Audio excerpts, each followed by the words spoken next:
Alright guys, today we're going to be talking about how we can create a function from a word problem. So let's go ahead and read the problem, then we'll talk about how we're going to set it up. It says write a function that models the data. Okay, so that's number one, and we're given this data here in this table. And it says time it takes to pass object around in a circle. So here on the x you have the time, and here on the y you have people, right? So picture that you have 4 people in a circle, right? It's going to take them 4 seconds to pass that object around, right? You have 10 people in a circle, it's going to take them 12 seconds to pass that object around. Okay, so what they want us to do here is go ahead and create a function, all right, from this data, right? That's number one. Number two is saying if it takes 1 minute for the object to go around in the group, how many people are there, right? And then it says assume the rate at which it is passed remains constant. So you have to assume that each person is passing this object at the same rate. Okay? All right. So let's talk about how we're going to create this function, right? So number one, right? Well, the first thing you want to do is notice your x values here, okay? Notice it's going 4, 8, 12, 16, 20, right?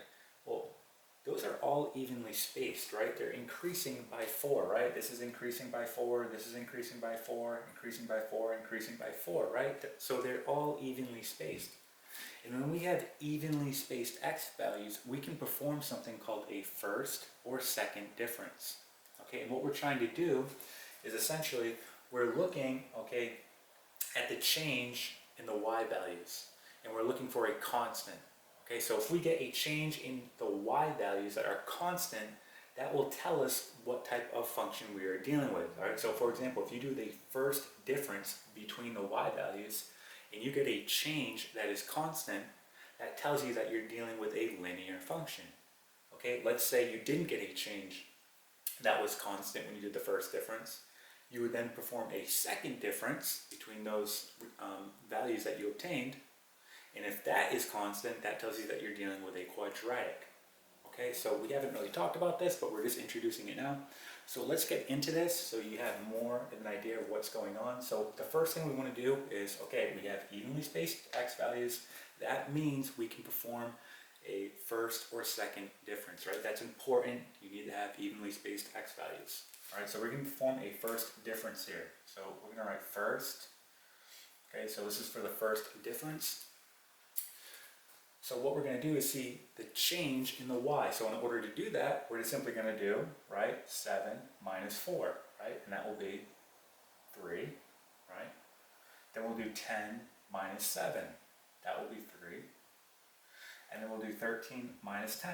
That will be 3. Okay, and then we'll do 16 minus 13. That will be 3. All right, so the change in the y values, right? Well, they're all the same. We get a constant difference here, meaning that this is going to be linear, right? So this is a linear function because we got a constant difference. Now let's say that these weren't all the same. At that point, you could perform a second difference, and you would just do the same thing, except now you're going to use these values. And so you do, right, this one minus this one, this one minus this one, this one minus this one, to see if you get a constant difference. And if you did, that would be a quadratic, okay? But however, we got a constant difference here on our first one, so that is going to be a linear. Okay, so it's a linear function. So knowing that, all right, let's go ahead and talk about how we can write a linear function. Well, go back to y equals mx plus b, right? That will be the equation of a linear function. So let's go ahead and use this, all right, to write an equation here, or a function, right? So we want to find the slope first. Now, how are we going to find the slope? Well, that's easy, right? We have our x values and our y values. So this is a point and this is a point, right? Well, we can figure out the slope between 2 points, right? And that's going to be using the following formula, where we have m equals y2 minus y1 all over x2 minus x1. Okay? So what I'm going to do here is just go ahead and call this guy right here x1, this will be y1, this will be x2, and this will be y2. Okay, and we're just going to fill in, okay, our information here. So we're going to have 7 minus 4, 7 minus 4, right? And we get get 8 minus 4. So this will be 3 over 4. So our slope here is 3 over 4. Okay, so I'm going to go ahead and record that. M equals 3 over 4. All right, our next step, we want to go ahead and find, right, this b value, or where it's crossing the y-intercept. So think about how you can do that. Right, so how could we do this? Right, there's a couple ways you could do it, but since we're already given, okay, some points here, we know that this is going to be x and this is going to be y. We have the slope, so if we fill that information in here and solve for b, that will tell us what the b value is. So again, I'm just going to pick this point right here, so our y will be 4, so I'm going to plug that in for y. Our slope we know is 3 over 4, right, times my x here, which is going to be what? Well, my x here is going to be 4, right, and then plus b. Okay, so notice here, right, well, the 4 is simply just going to cancel, so now I'm left with 4 equals 3 plus b, right? And now we just simply minus 3 on both sides, right, and we get 1 is equal to b. So b equals 1. So, right, our equation here is going to be the following. Go ahead and erase some of this work. We're going to get y equals, I'll write it right here, right, our slope is 3 over 4, so 3 over 4 x plus 1. There is our equation or function, all right, to model this data. All right, so that was step 1.